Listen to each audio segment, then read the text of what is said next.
ਇਹਨੂੰ ਮੁਸਲਮਾਨ ਵੀ ਸਿਜਦਾ ਕਰਦੇ ਨੇ। ਅੱਛਾ ਦੱਸਿਓ ਤੁਸੀਂ ਵੀ ਕਦੇ ਕਿਸੇ ਹਿੰਦੂ ਮਹਾਪੁਰਸ਼ ਨੂੰ ਮੁਸਲਮਾਨ ਨੇ ਸਜਦਾ ਕੀਤਾ ਜਾਂ ਕਿਸੇ ਮੁਸਲਮਾਨ ਪੈਗੰਬਰ ਨੂੰ ਕਿਸੇ ਹਿੰਦੂ ਵੀਰ ਨੇ ਸਜਦਾ ਕੀਤਾ ਹੋਵੇ?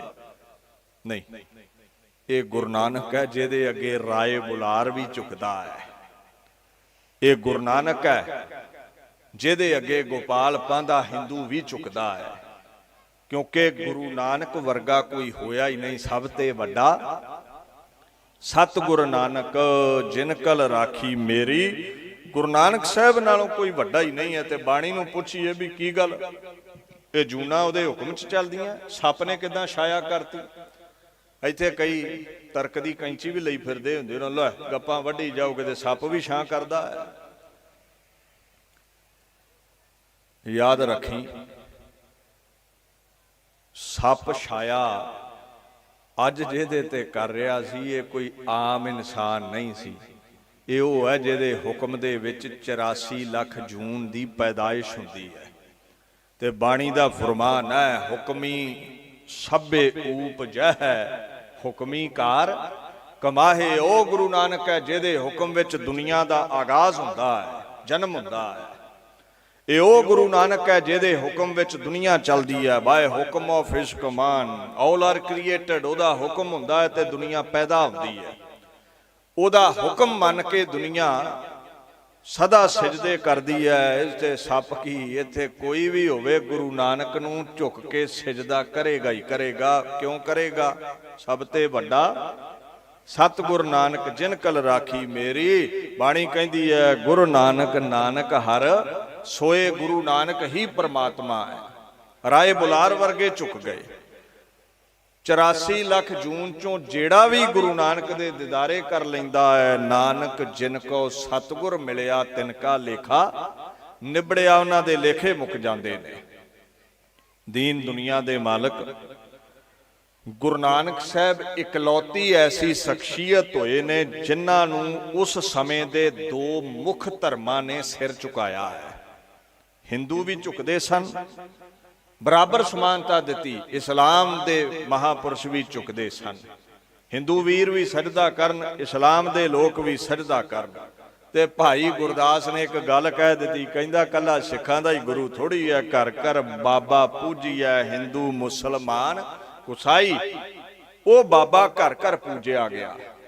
ਇੱਕ ਸਤਪੁਰਸ਼ ਦੇ ਬੋਲ ਸਨ, ਕਹਿੰਦੇ ਨਾਨਕ ਸ਼ਾਹ ਫਕੀਰ ਹਿੰਦੂ ਕਾ ਗੁਰੂ ਮੁਸਲਮਾਨ ਕਾ ਪੀਰ। ਮੁਸਲਮਾਨ ਵੀਰਾਂ ਨੇ ਉਸ ਨੂੰ ਪੀਰ ਮੰਨਿਆ, ਹਿੰਦੂਆਂ ਨੇ ਉਸ ਨੂੰ ਗੁਰੂ ਕਰਕੇ ਮੰਨਿਆ।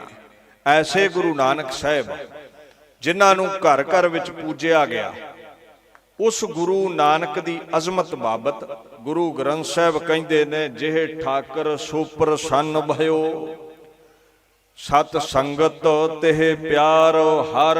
ਗੁਰੂ ਨਾਨਕ ਜਿਨ ਪਰਸਿਓ ਤਿਨ ਸਭ ਕੁਲ ਕੀਓ ਉਧਾਰ। ਜਿਹੜਾ ਗੁਰੂ ਨਾਨਕ ਦੇ ਚਰਨ ਪਰਸੇਗਾ ਉਹ ਆਪ ਦੇ ਤਰੇਗਾ ਸਭ ਕੁਲ ਕੀਓ ਉਧਾਰ। ਕੁੱਲਾਂ ਦੀਆਂ ਕੁੱਲਾਂ ਉਹਨਾਂ ਦੀਆਂ ਤਰ ਜਾਂਦੀਆਂ ਨੇ।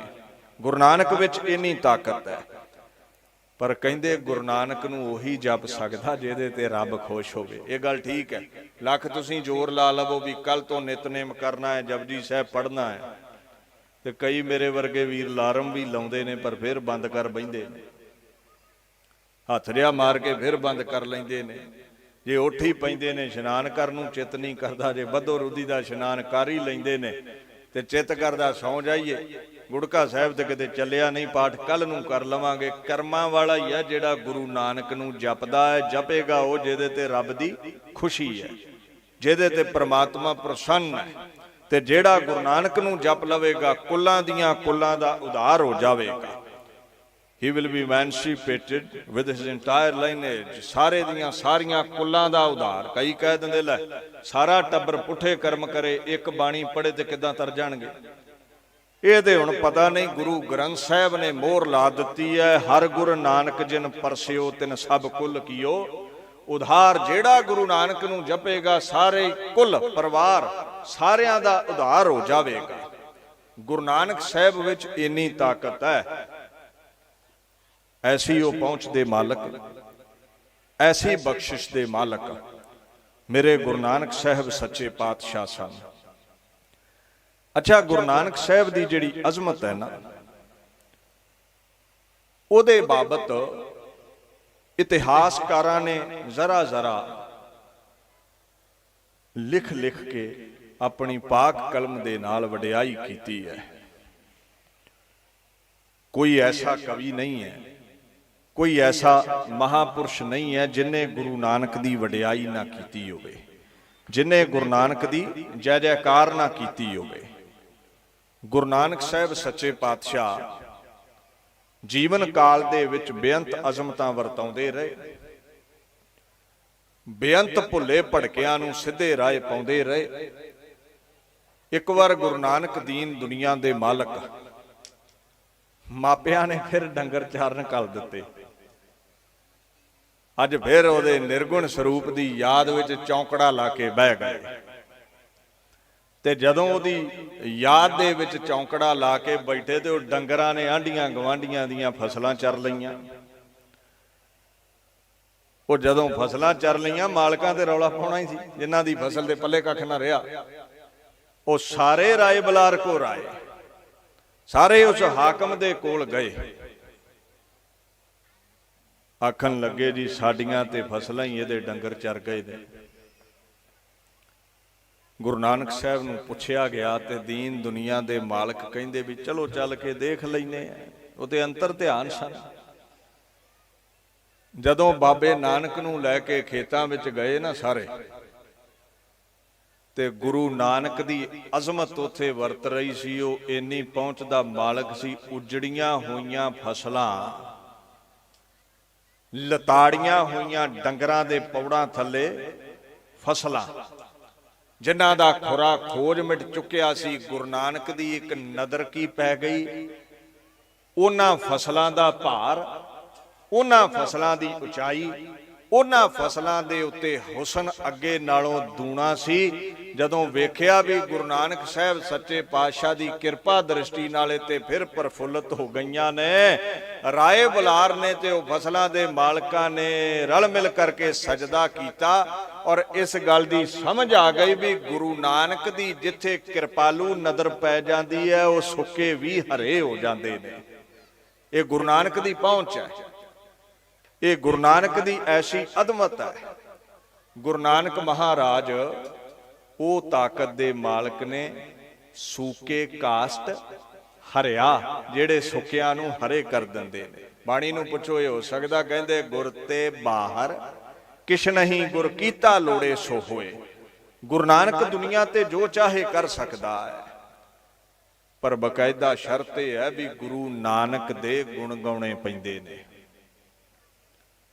ਗੁਰੂ ਨਾਨਕ ਦੇ ਅੱਗੇ ਝੁਕਣਾ ਪੈਂਦਾ ਹੈ, ਗੁਰੂ ਨਾਨਕ ਨੂੰ ਪਰਸਣਾ ਪੈਂਦਾ ਹੈ, ਉਹਦੀ ਜੈ ਜੈਕਾਰ ਕਰਨੀ ਪੈਂਦੀ ਹੈ। ਗੁਰੂ ਨਾਨਕ ਮਹਾਰਾਜ ਕੁੱਲ ਕਾਇਨਾਤ ਦੇ ਮਾਲਕ ਨੇ। ਗੁਰੂ ਗੋਬਿੰਦ, ਗੋਬਿੰਦ ਗੁਰੂ ਹੈ, ਨਾਨਕ ਭੇਦ ਨਾ ਭਾਈ। ਗੁਰੂ ਨਾਨਕ ਸਾਹਿਬ ਵਰਗਾ ਕੋਈ ਦੂਸਰਾ ਦੁਨੀਆ ਤੇ ਨਹੀਂ ਹੈ। ਉਹਨਾਂ ਦਾ ਜਿਤਨਾ ਵੀ ਤੁਸੀਂ ਇਤਿਹਾਸ ਵੇਖੋਗੇ ਨਾ, ਅਜ਼ਮਤਾਂ ਦੇ ਨਾਲ ਉਹ ਸ਼ਰਸਾਰ ਹੋਵੇਗਾ, ਕਰਾਮਾਤ ਦੇ ਨਾਲ ਉਹ ਭਰਿਆ ਹੋਵੇਗਾ। ਪਰਮਾਤਮਾ ਦੇ ਕੋਲ ਸੱਚਖੰਡ ਵਿੱਚ ਪ੍ਰਗਟ ਹੋਏ ਤੇ ਸਹਿ ਸੁਭਾਅ ਹੀ ਆਪਣੇ ਨਿਰਗੁਣ ਸਰੂਪ ਰੱਬ ਨਾਲ ਗੱਲਾਂ ਕਰਨ ਲੱਗ ਪਏ। ਧਿਆਨ ਦਿਓ, ਝੋਲੀ ਭਰਦੀ ਕਿਹਦੀ ਹੈ? ਰੱਬ ਨਾਲ ਗੁਰੂ ਨਾਨਕ ਸਾਹਿਬ ਆਪਣੇ ਨਿਰਗੁਣ ਸਰੂਪ ਨਾਲ, ਜੋਤ ਸਰੂਪ ਨਾਲ ਗੱਲਾਂ ਕਰਦੇ ਨੇ। ਉਹਨਾਂ ਆਪ ਲਿਖਿਆ, ਕਹਿੰਦੇ ਯਕ ਅਰਜ਼ ਗੁਫਤੰਗ ਪੇਸ ਤੋ ਦਰਗੋਸ ਕੁਨ ਕਰਤਾਰ। ਐ ਪਰਮਾਤਮਾ, ਯਕ ਅਰਜ਼, ਇੱਕ ਅਰਦਾਸ ਹੈ ਤੇਰੇ ਅੱਗੇ। ਫਾਰਸੀ ਦੇ ਬੋਲ ਨੇ। ਕਈ ਮੂਰਖ ਕਹਿੰਦੇ ਵੀ ਗੁਰੂ ਨਾਨਕ ਸਾਹਿਬ ਗੋਪਾਲ ਪਾਂਧੇ ਕੋਲ ਪੜਨ ਗਏ, ਉਹ ਪੜ ਕੇ ਨਾ ਆਏ ਜੀ, ਉਹ ਤੇ ਅਨਪੜ੍ਹ ਸਨ। ਉਹਨਾਂ ਨੂੰ ਇਹ ਸਮਝ ਨਹੀਂ ਹੈ ਵੀ ਦੁਨੀਆ ਤੇ ਜਿੰਨੇ ਵੀ ਇਲਮ ਨੇ, ਭਾਸ਼ਾਵਾਂ ਨੇ, ਉਹ ਪਰਮਾਤਮਾ ਨੇ ਬਣਾਈਆਂ ਨੇ। ਸ਼ਨਾ ਸਿੰਧੇ ਇਲਮੇ ਆਲਮ ਖੁਦਾਏ। ਪਰਮਾਤਮਾ ਸਾਰੇ ਇਲਮ ਬਣਾਉਣ ਵਾਲਾ ਹੈ ਤੇ ਸਾਰਿਆਂ ਇਲਮਾਂ ਨੂੰ ਬਣਾਉਣ ਵਾਲਾ ਪਰਮਾਤਮਾ ਆਪ ਨਾਰਾਇਣ ਕਲਾਧਾਰ ਜਗ ਮੈਂ ਪਰਵਰੇ। ਉਹ ਗੁਰੂ ਨਾਨਕ ਬਣ ਕੇ ਦੁਨੀਆ ਤੇ ਆਇਆ। ਬਾਣੀ ਨੇ ਕਿਹਾ ਇਹ ਸਭ ਤੇ ਵੱਡਾ ਹੈ, ਸਭ ਤੇ ਵੱਡਾ ਸਤਿਗੁਰ ਨਾਨਕ ਸਭ ਤੋਂ ਵੱਡਾ ਹੈ ਤੇ ਸਾਰੇ ਇਲਮ ਬਣਾਉਣ ਵਾਲਾ ਹੈ। ਇਹਨੂੰ ਭਲਾ ਕਿਸੇ ਚੰਮ ਦੇ ਲਿਫਾਫੇ ਕੋਲੋਂ ਪੜਨ ਦੀ ਕੀ ਲੋੜ ਪੈ ਗਈ? ਪੜਦੇ ਨੇ ਅਧੂਰੇ ਸਾਡੇ ਵਰਗੇ। ਆਪਾਂ ਨੂੰ ਪੜ੍ਹਨਾ ਪੈਂਦਾ ਕਿਉਂਕਿ ਸਾਡੇ 'ਚ ਅਧੂਰਾਪਨ ਹੈ। ਗੁਰੂ ਨਾਨਕ ਪੂਰਾ ਹੈ। ਯਾਦ ਰੱਖਿਓ, ਉਹ ਜਿਹੜੇ ਕਹਿ ਦਿੰਦੇ ਬਾਬਾ ਨਾਨਕ ਪੜ੍ਹਿਆ ਨਹੀਂ, ਤੇ ਕਿਤੇ ਗੁਰੂ ਨਾਨਕ ਦੀ ਕਲਮ ਚੋਂ ਪ੍ਰਗਟ ਹੋਏ ਬੋਲ ਵੇਖੋ। ਫਾਰਸੀ ਕੀ, ਅਰਬੀ ਕੀ, ਸਹਿਸਕ੍ਰਿਤੀ ਪੜ੍ਹ ਪੁਸਤਕ ਸੰਧਿਆ ਬਾਦਨ, ਸਿਲ ਪੂਜਸ ਬਗਲ ਸਮਾਦਨ। ਸ਼ਾਇਦ ਜਿਹੜੇ ਨਿੰਦਕ ਕਹਿੰਦੇ ਬਾਬਾ ਨਾਨਕ ਪੜ੍ਹਿਆ ਨਹੀਂ, ਉਹਨਾਂ ਨੂੰ ਇਹ ਸ਼ੁੱਧ ਪੜ੍ਹਨਾ ਵੀ ਨਹੀਂ ਆਉਣਾ ਕੀ ਲਿਖ ਗਿਆ ਬਾਬਾ ਨਾਨਕ। ਪੰਜਾਬੀ ਵਿੱਚ, ਗੁਰਮੁਖੀ ਵਿੱਚ, ਫਾਰਸੀ ਵਿੱਚ, ਸਹਿਸਕ੍ਰਿਤੀ ਵਿੱਚ, ਸੰਸਕ੍ਰਿਤ ਵਿੱਚ ਜਦੋਂ ਵੀ ਗੁਰੂ ਨਾਨਕ ਨੇ ਕਲਮ ਚੁੱਕੀ ਹੈ, ਉਹਦੀ ਕਲਮ ਦਾ ਮੁਕਾਬਲਾ ਕੋਈ ਕਰ ਨਹੀਂ ਸਕਦਾ। ਉਹਦੇ ਪਾਕ ਬੋਲ ਨੇ ਯਕ ਅਰਜ਼ ਗੁਫਤੰਗ ਪੇਸ ਤੋ ਦਰਗੋਸ ਕੁਨ ਕਰਤਾਰ। ਐ ਪਰਮਾਤਮਾ, ਯਕ ਅਰਜ਼ ਤੇਰੇ ਕੋਲੇ ਕਰਜ਼ ਹੈ, ਪੇਸ ਤੋ ਤੇਰੇ ਪਾਸ, ਦਰਗੋਸ ਕੁਨ ਕਰਤਾਰ, ਕੰਨ ਨੇੜੇ ਕਰ ਮੇਰੇ। ਤੇਰੇ ਨਾਲ ਕੋਈ ਗੱਲ ਕਰਾਂ ਤੇ ਉਹ ਗੱਲ ਸੁਣਦਾ ਵੀ ਹੈ। ਪਰਮਾਤਮਾ ਦਾ ਇੱਕ ਸੁਭਾਅ ਹੈ, ਉਹ ਅਰਦਾਸ ਸੁਣਦਾ ਹੈ। ਗੁਰੂ ਨਾਨਕ ਸਾਹਿਬ ਤੇ ਖੈਰ ਉਹਦੇ ਸਰਗੁਣ ਸਰੂਪ ਨੇ, ਨਿਰਗੁਣ ਆਪ ਸਰਗੁਣ ਭੀ ਉਹੀ, ਉਹ ਤੇ ਇੱਕ ਮਿਕ ਨੇ। ਪਰਮਾਤਮਾ ਸਾਹਮਣੇ ਸੱਚਖੰਡ ਚ ਪ੍ਰਗਟ ਹੋਏ ਨਿਰਗੁਣ ਸਰੂਪ ਸਾਹਮਣੇ, ਤੇ ਪਰਮਾਤਮਾ ਨੂੰ ਆਖਣ ਲੱਗੇ ਜੀ ਉਪਦੇਸ਼ ਦਿਓ, ਤੁਸੀਂ ਸਾਡੇ ਗੁਰੂ ਹੋ।